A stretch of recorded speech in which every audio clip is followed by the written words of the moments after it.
สบายดีพ่อแม่พี่น้องลุงป้าน้าอาเมื่อสุขเด้อเนาะมาพบกันกับบรรยากาศน้ำแรงอยู่ที่เมืองวังเวียงเนาะเมืองวังเวียงก็เป็นอีกเมืองหนึ่งที่นักท่องเที่ยวเข้ามาเที่ยวชมในร้านเนาะพี่น้อง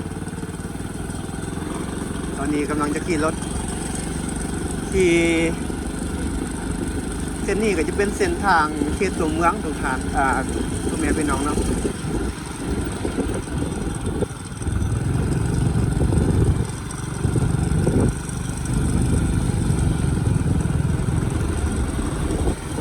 เขตตัวเมืองเส้นทางอยู่ในเขตตัวเมืองก็ถือว่าแล้วเนาะถือว่ากว้างขึ้นเป็นสร้างฟุตบาทก็ถือว่างามขึ้นกว่าเก่าเนาะใช่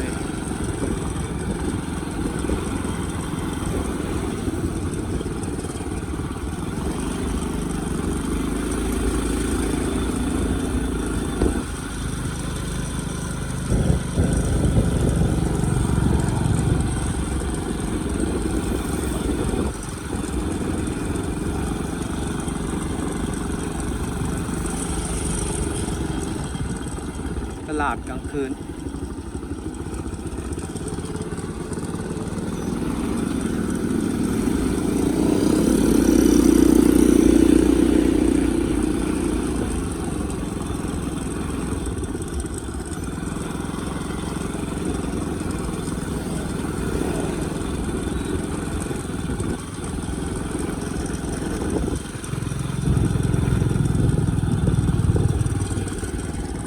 เป็นโรงแรม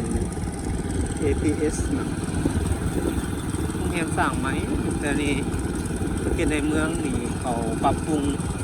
ขึ้นมาไหมก็ถือว่างาม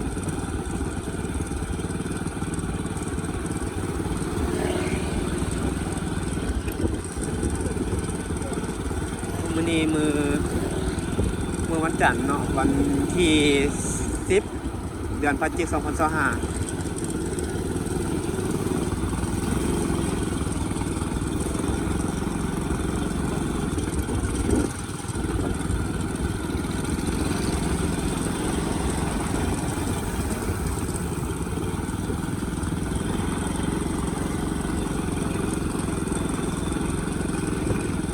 ตอนนี้ก็ประมาณ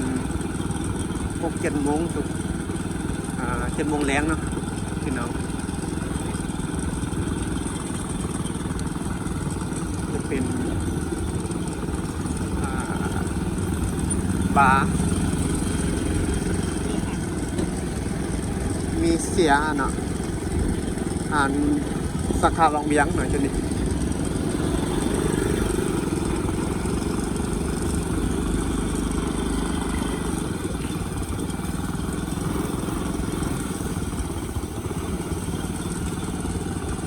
วังเวียงเป็นเมืองน้อยแต่ว่าคนคึกคืนเนาะพี่น้องคนคึกคืนแล้วก็คนเข้ามาเที่ยวชมเนาะหลายโดยเฉพาะช่วงฤดูท่องเที่ยวจังซี่แหละเนาะแต่ก็ทุกช่วงก็ถือว่าคนเก่าก็หลายจังซี่เนาะช่วงละหลายแต่ว่าช่วงที่คนมาหลายแท้ก็จะเป็นช่วงนี้เนาะเดือน11เดือน12นี่เนาะคนจะหลาย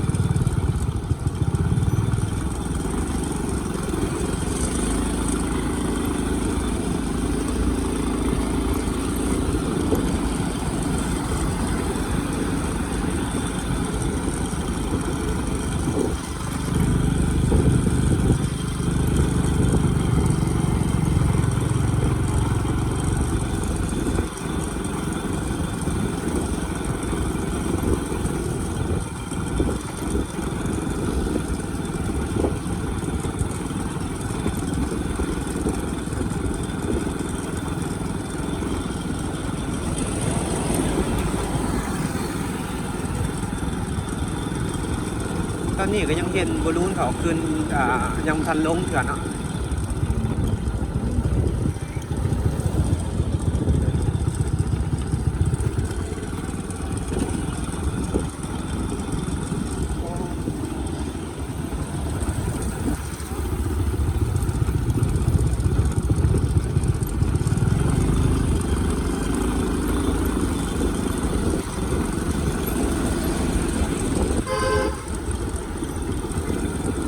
เส้นทางนี้ก็จะมีขี้ฝุ่นเนาะออกจาก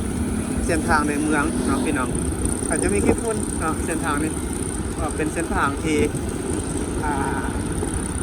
พีแล้วเนาะก็แต่ว่าเพิ่นก็ยังจะปรับยังบ่ทันปรับปรุงปานใดหั่นน่ะ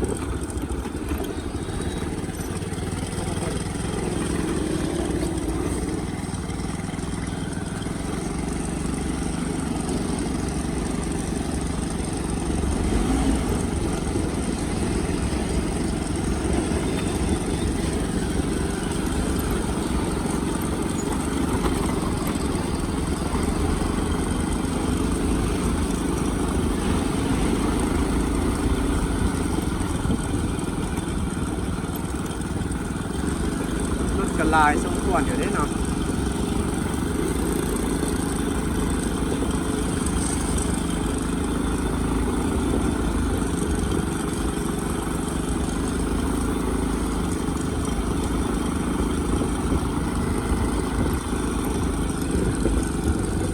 เรียกว่าเป็นบรรยากาศใกล้จะค่ำเนาะพี่น้องก็มาเก็บภาพบรรยากาศใกล้จะค่ำอยู่ที่เมืองวังเวียงให้พ่อแม่พี่น้องเขาได้รับชมเนาะอยู่ทางบ้านที่ติดตามเพราะว่าจะเป็น FC ที่อยู่ทางฝั่งไทยแล้วก็อยู่ทางต่างประเทศเนาะที่เข้ามาติดตามรับชม เป็นที่ติดตามชมเนาะอยากจะมาเที่ยววังเวียงกับมาเที่ยวช่วงนี้ไรเดอร์เนาะเป็นช่วงที่ถือว่าเป็นช่วงฤดูการท่องเที่ยวแล้วเนาะ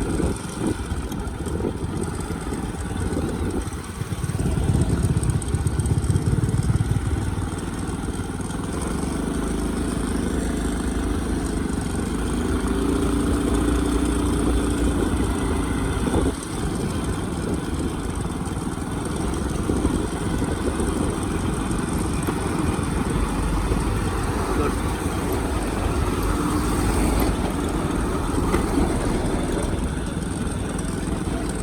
เส้นทางนี่ก็จะมีขี้ฝุ่นหลายแน่นอนนึงเนาะ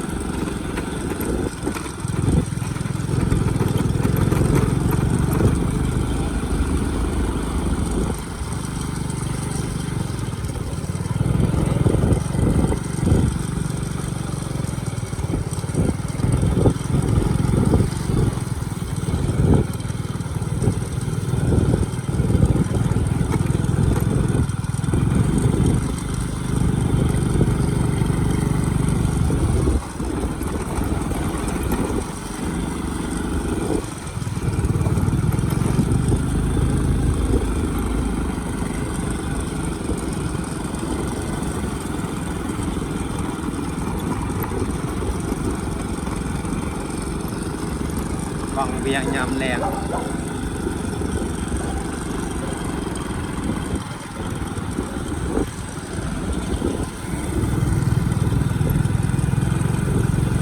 เขตนี้จะเป็นเขตบ้านห้วยสะเงาเนาะนี่อยู่จุดนี้ก็จะเป็นโรงเรียนมัธยมม.ปลายวังเวียง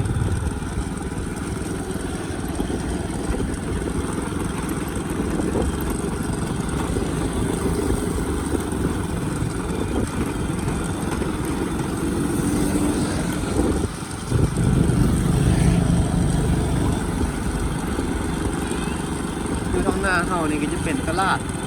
บางเวียงเนาะจุดนี้ก็จะเป็นตลาดบางเวียงนี่ก็จะมีบินซุน อ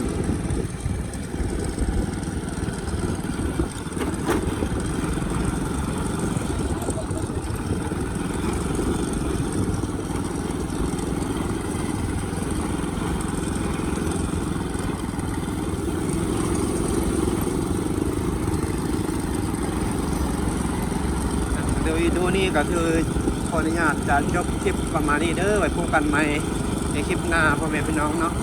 เจอกันใหม่คลิปหน้าเด้อเนาะกลับมาสบายดี